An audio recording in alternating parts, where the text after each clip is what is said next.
This is Red Carpet Fly's News on the Fly podcast, bringing you unique and interesting entertainment, celebrity, and luxury news. Before we get started, you know what to do. Like, follow, and subscribe to Red Carpet Fly, and hit that notification bell so you don't miss a single News on the Fly episode. I actually have a lot to talk about today, guys, so let's just hop right into these headlines. So who went to see Wakanda Forever this weekend?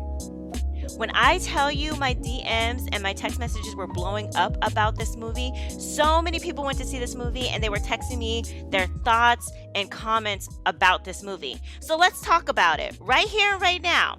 So first and foremost, this was the first movie to bring me back to theaters. I have either been watching new releases at drive-in movie theaters or just waiting for them to hit the streaming platforms. So I risked my life to see this movie.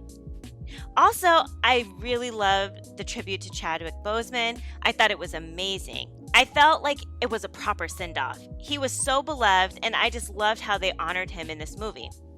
I also loved the underwater world of Talokan. I like that the water was like a bit murky, very different from the pristine waters of Atlantis in the DC world. For some reason, the water in this world just seems so much more realistic to me.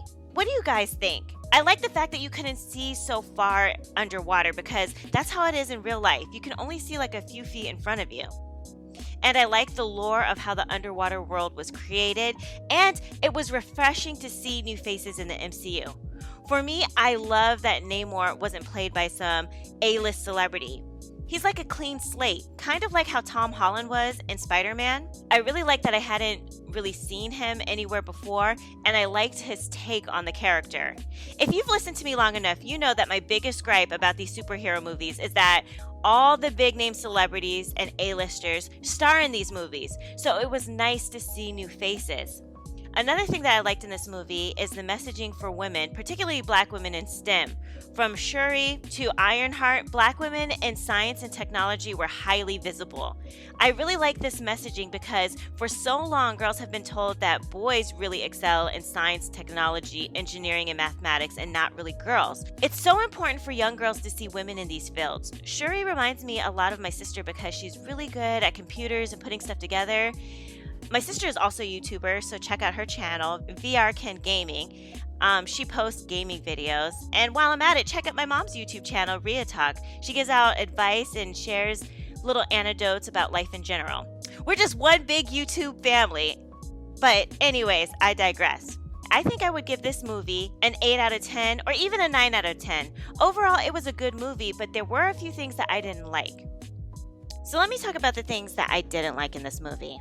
So in the first movie, Wakandans are fighting against Wakandans. And now in this movie, Wakandans are fighting against the Talokan. And in both instances, they are fighting each other for things outsiders are doing to them. It annoys me that in every Black Panther movie, we're either fighting against other Black folk or against other minorities and not against the people that are actually a threat to the respective countries. Wakanda had nothing to do with the Americans and the other nations drilling in Talokan for vibranium. Yet, Talokan is at war with Wakanda. I understand why they went to war, but it's frustrating to see two nations fight against each other and they weren't the original source of the problem. I feel like this is indicative of real life, how the powers that be, whoever they are, will pit minorities against each other when in the end, like Namor said, it's all about people taking their resources. We all know I'm about coalition building, so this interaction rubbed me the wrong way. In the movie, when Detective Ross was in the meeting with his ex-wife and director of the Central Intelligence Agency, Valentina Allegra de Fontaine, and they were discussing the Wakandan problem, because they think the Wakandans were behind the vibranium drilling attack, they were real quick to suggest destabilization. And in essence, Wakanda going to war with Talokan did just that. I feel like this is kind of how it really goes down in the halls of the UN and in the American government when they're talking about nation building and such. I was just irritated at seeing that because Wakanda can only fight so many wars, right? If they're fighting with the Talokan, who's watching and protecting the vibranium? And Talokan runs the risk of exposing their civilization and resources by going to war with Wakanda. It's just a lose-lose situation for both of them.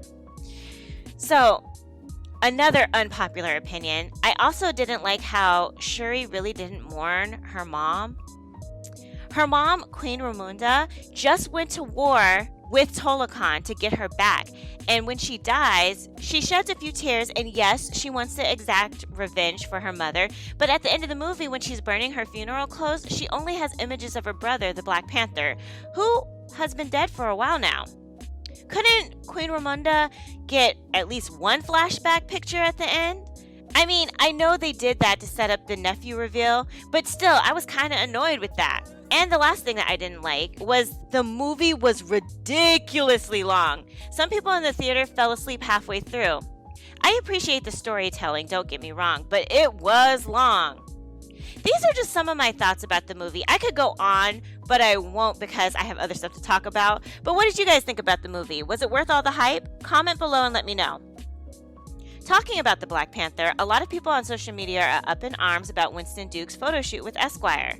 Winston is on the cover of Esquire, I believe this month, and he recently posted a video on Instagram of his photo shoot with the outlet. He's sporting all different kinds of looks, but the one everyone, or at least a few people are upset with, is the one where he's wearing an all-black outfit. It's a black leather vest, a black skirt, and a black baseball cap with a veil. Now, as many of you know, this brings up the topic of Hollywood always trying to put black men in dresses. In the comments, some people stated, okay, what's up with the veil and dress looking outfit? Come on, man, I'll never understand it. Another user commented, don't let them make you wear no dress, brother. Well, you already, damn, still, blessings, brother.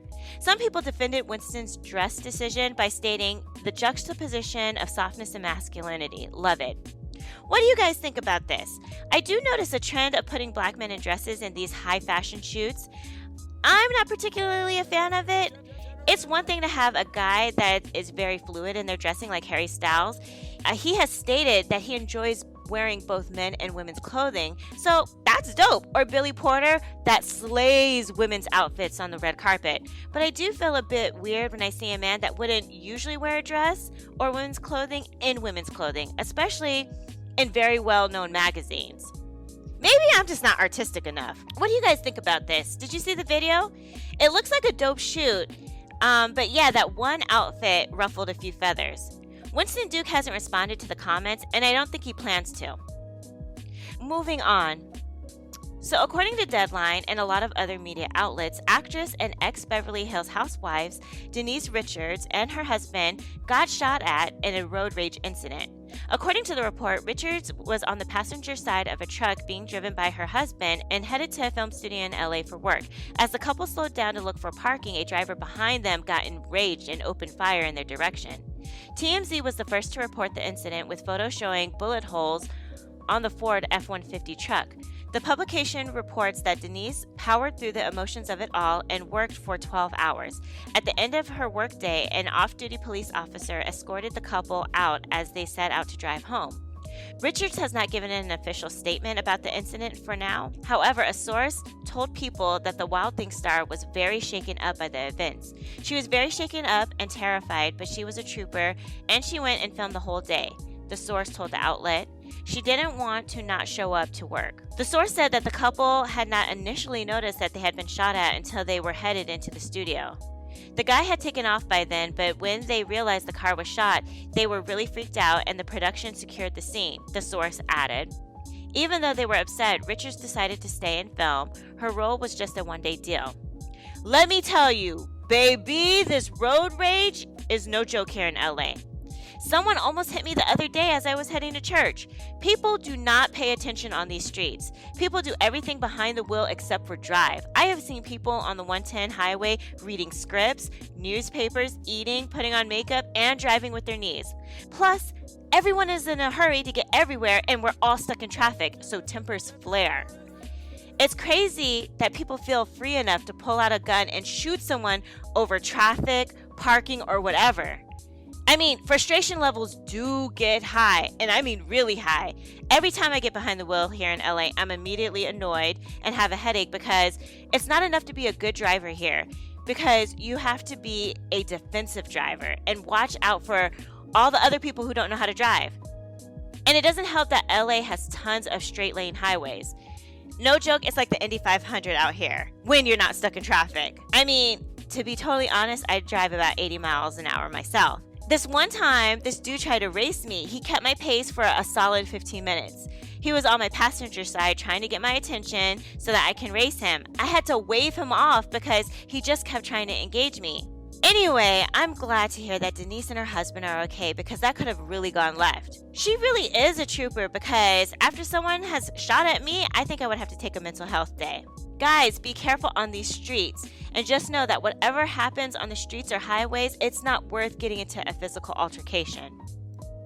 Anyway, that's it for today, guys. If you'd like to receive text notifications of when I post News on the Fly episodes or my celebrity red carpet interviews, please send a text to 917-502-4379 and say, I want to get fly text. Once subscribed, you'll start receiving text messages regarding a News on the Fly episode or celebrity interviews. Also, if you have a business, product, service, YouTube channel, or social media account that you would like for me to promote on my channel, please email redcarpetfly@alexi@redcarpetfly.com to get rates for advertising. We're growing, guys. You can find this podcast on Spreaker, Spotify, and iHeart Radio podcast platforms. Just search for Red Carpet Fly, News on the Fly podcast. Lastly, please like, follow, subscribe, and share our YouTube channel, Red Carpet Fly, and also follow us on Instagram and Twitter at Red Carpet Fly. And until tomorrow, always stay fly.